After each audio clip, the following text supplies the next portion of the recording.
இந்த வீடியோவில் நம்ம என்ன பார்க்க போறோம்னா துலாம் ராசிக்காரர்களுக்கு ஜூலை 2026 எத்தகைய ஒரு பலாபலன்கள் நிறைந்த ஒரு மாதமாக சயின்டிஃபிக் வேதிக் அஸ்ட்ராலஜி முறையில் எதையும் நாம் மிகைப்படுத்தாமல் பலன்களை மிகைப்படுத்தாமல் உள்ளது உள்ளவாறு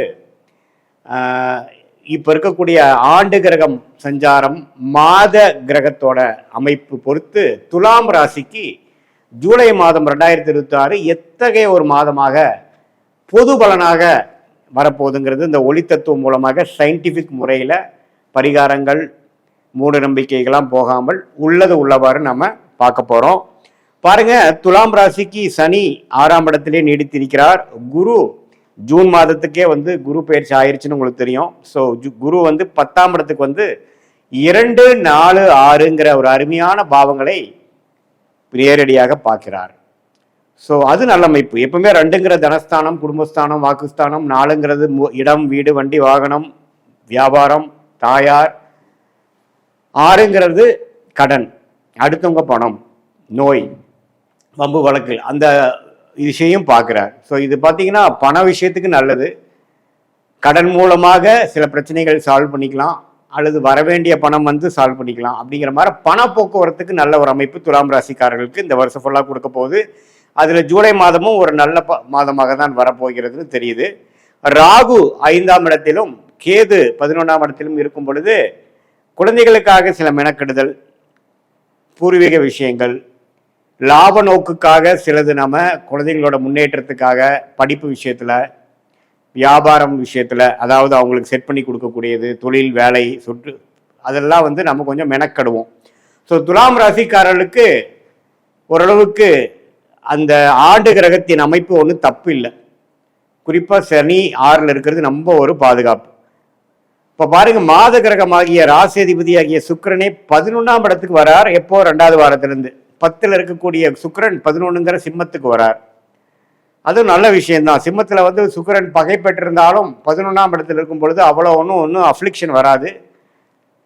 என்ன, செவ்வாயின் பார்வை பெறுகிறார். ரிஷபத்தில் இருக்கிற ஒரு செவ்வாயோட பார்வை துலாம் ராசிக்காரர்கள் பெறும் பொழுது கொஞ்சம் ஃப்ரஸ்ட்ரேட்டடாகவும், அடுத்தடுத்து நம்ம என்ன பண்ணணும்னு நினைக்கிறதுல ஒரு ரெஸ்ட்லெஸ்னஸ்ஸு, ஒரு கோபதாபங்கள், செட்டில்டான ஒரு ஃபீலிங் இல்லாமல் அவசர அவசரமாக செய்யக்கூடிய அமைப்புகள், ஒரு டார்கெட் ஓரியன்டா ஒரு விஷயத்தை நோக்கி நம்ம செயல்படக்கூடிய அமைப்புக்கு கொஞ்சம் டென்ஷன் ஆகுறது. அது மாதிரி விஷயமெல்லாம் ராசி அதிபதி செவ்வாயின் பார்வை பெற்று 11ஆம் இடத்துல பகை பெற்றிருக்கிறதுனால கொஞ்சம் செகண்ட் வீக்லேருந்து கொடுப்பார்.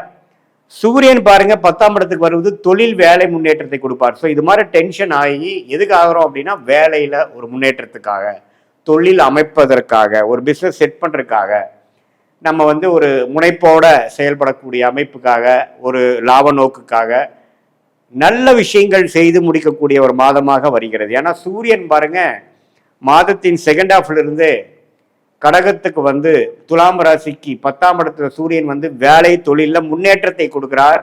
ஒரு தொழில் ஆரம்பிக்கிற மாதிரி கொடுக்குறார். ஒரு லைன் ஸ்டார்ட் பண்ணக்கூடிய அமைப்பை கொடுக்கக்கூடிய ஒரு அமைப்பு துலாம் ராசிக்காரருக்கு. அவங்களுடைய தசாபுக்திகள் அப்படி இருக்கும் பட்சத்தில் கண்டிப்பாக கோச்சாரத்தில் சூரியன் சப்போர்ட் பண்ணுவார்.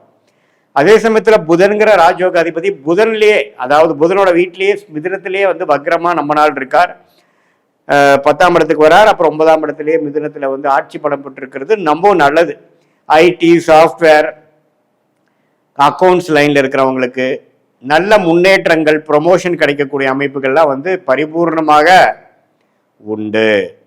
ஸோ இதை நம்ம எப்படி எடுத்துக்கிறோன்னா, புதனோட சஞ்சாரம் அருமை. ஸோ படிக்கிற குழந்தைங்க, படிக்கிற மாணவர்கள், காம்படிட்டிவ் எக்ஸாம்ஸ் எழுதணும்னு நினைக்கிறவங்க, இளம் வயதினர் எல்லாத்துக்குமே பார்த்தீங்கன்னா நல்லா புத்தி வேலை செய்யக்கூடியவங்க. என்னதான் புதன் வக்ரமாக இருந்தாலும் மிதுனத்தில் இருக்கிறதுனால நல்ல மெமரி பவர் இம்ப்ரூவ் ஆகுறது, நல்ல கிளாரிட்டி வர்றது, அந்த சப்ஜெக்டில் நல்ல ஞானம் பெறுவது, அது மாதிரி பல நல்ல விஷயங்களை நடக்கக்கூடிய ஒரு அமைப்பாக துலாம் ராசிக்காரர்களுக்கு புதன் ஆட்சி பலம் பெற்றிருக்கிறனாலையும், சூரியன் 10ஆம் இடத்துக்கு வர்றனாலையும், ராசி அதிபதியே 11ல் இருக்கிறனாலையும், ஆண்டு கிரக சஞ்சாரம் ஓரளவுக்கு திருப்தியாக இருக்கிறனாலையும் வருது. இதில் பாருங்க, சூரியன் குருவோட சேர்றார்.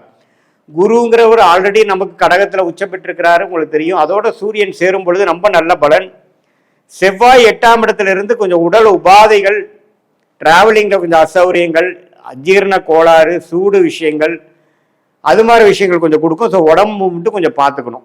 ஏன்னா லக்னாதிபதியை வந்து 8ஆம் இடத்துல இருக்கக்கூடிய செவ்வாய் பார்க்கறதுனால உடல் உபாதைகள் விஷயங்கள் மட்டும் கொஞ்சம் கேர்ஃபுல்லாக இருக்கணுமே ஒழிய மற்றபடி சுக்கிரன் புதன் சூரியன் இருக்கக்கூடிய சஞ்சாரங்கள், சுக்கிரனோட சஞ்சாரங்கள் எல்லாமே இந்த மாதம் முழுவதும் துலாம் ராசிக்காரர்களுக்கு அடுத்த ஒரு முன்னேற்ற பாதையை கொடுக்கக்கூடிய, ஒரு ஒளியை கொடுக்கக்கூடிய, அடுத்த லெவல் நம்ம ஜெயிக்கக்கூடிய அமைப்புக்கு ஒரு ஃபவுண்டேஷனாக, ஒரு அடிப்படையை கொடுக்கக்கூடிய ஒரு மாதமாக துலாம் ராசிக்காரர்களுக்கு 2026 ஜூலை மாதம் வருகிறதுங்கிறது நம்ம ஏற்றுக்கு தான் வேணும். அந்த டைமை நல்லா யூஸ் பண்ணிக்கணும் துலாம் ராசிக்காரர்கள்.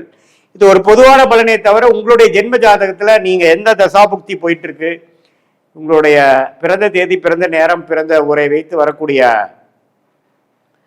உங்களுடைய திருக்கணித பஞ்சாங்க பிரகாரம் சார்ட் ஜாதகம் போட்டு ஒரு அப்பாயின்மெண்ட்டில் நம்ம டீட்டெயிலாக டிஸ்கஸ் பண்ணுறப்போ நம்ம இப்போ பேசின கோச்சார் அமைப்பும் உங்களோட ஜாதகத்தில் என்ன லக்னத்தில் பிறந்தீங்க, நீங்கள் துலாம் ராசியில் வந்து விசாக நட்சத்திரமா, சுவாதி நட்சத்திரமா, சித்திரை நட்சத்திரமா, இப்போ என்ன தசை போயிட்டுருக்கு, அவர் வந்து உங்கள் லக்னத்துக்கு யோகமான தசையா, உங்களுக்கு யோகமான தொழில் என்ன, வேலை என்ன, உயர் படிப்பு என்ன முக்கியம், என்ன உங்களுக்கு நல்லதாக வருது, மாணவர்களாக இருந்தாலும் சரி, நடுத்தர வயதினராக இருந்தாலும் சரி, சீனியர் சிட்டிசனாக இருந்தாலும் சரி, உங்கள் வாழ்க்கையில் எழுகக்கூடிய அந்த கேள்விகளுக்கு எந்த மாதிரி சாய்ஸில் எது நம்ம எடுக்கலாங்கிற வயசு வித்தியாசம் இல்லாமல் நம்ம மனுஷனுக்கு பிறவை எடுத்தாவே நமக்கு பார்த்தீங்கன்னா நிறையா முடிவுகள் எடுக்க வேண்டிய தருணங்கள் இருக்குது.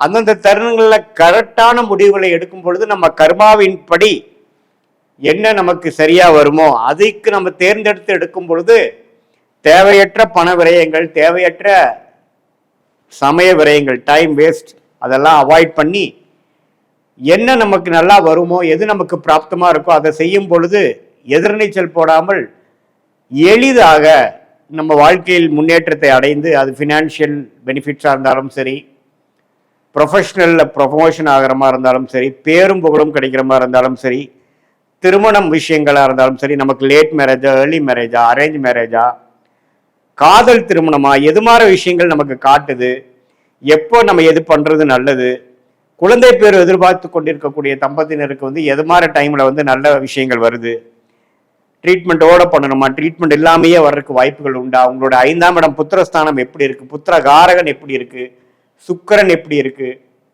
இதெல்லாம் வைத்து உங்களுடைய பிராப்தங்கள் என்ன, பர்சனல் லைஃப்பில் என்ன மாதிரி பிராப்தங்கள், ப்ரொஃபஷனல் லைஃப்பில் என்ன மாதிரி பிராப்தங்கள், எந்தெந்த டைம்லைன்ஸுங்கிறது எந்தெந்த நேரத்தில் எது நடக்கிற மாதிரி விஷயங்கள் இருக்குங்கிறது தெரிஞ்சிட்டோம்னா நாம் நம்மளோட அவசரத்துக்கு சிலது நடக்காமல் இருக்கும் பொழுது நம்ம ரொம்ப ஃப்ரஸ்ட்ரேட் ஆகிறோம், மன உளைச்சல் அடையிறோம். அதையெல்லாம் நம்ம தவிர்த்து கொண்டு பொறுமையாக வாழ்க்கையில் நம்மளுடைய கர்ம வினையை தெரிந்து கொண்டு நாமும் நம்மளுடைய திட்டங்களை தீட்டி அதுக்கு பிரகாரம் நம்ம வாழும் பொழுது வாழ்க்கையில் எளிதில் வெற்றி பெற முடியும் என்று சொல்ல விரும்புகிறேன். சயின்டிஃபிக் அஸ்ட்ராலஜி மூலமாக உங்களுக்கு நல்ல ஒரு பலன் வரும் என்று சொல்ல விரும்புகிறேன்.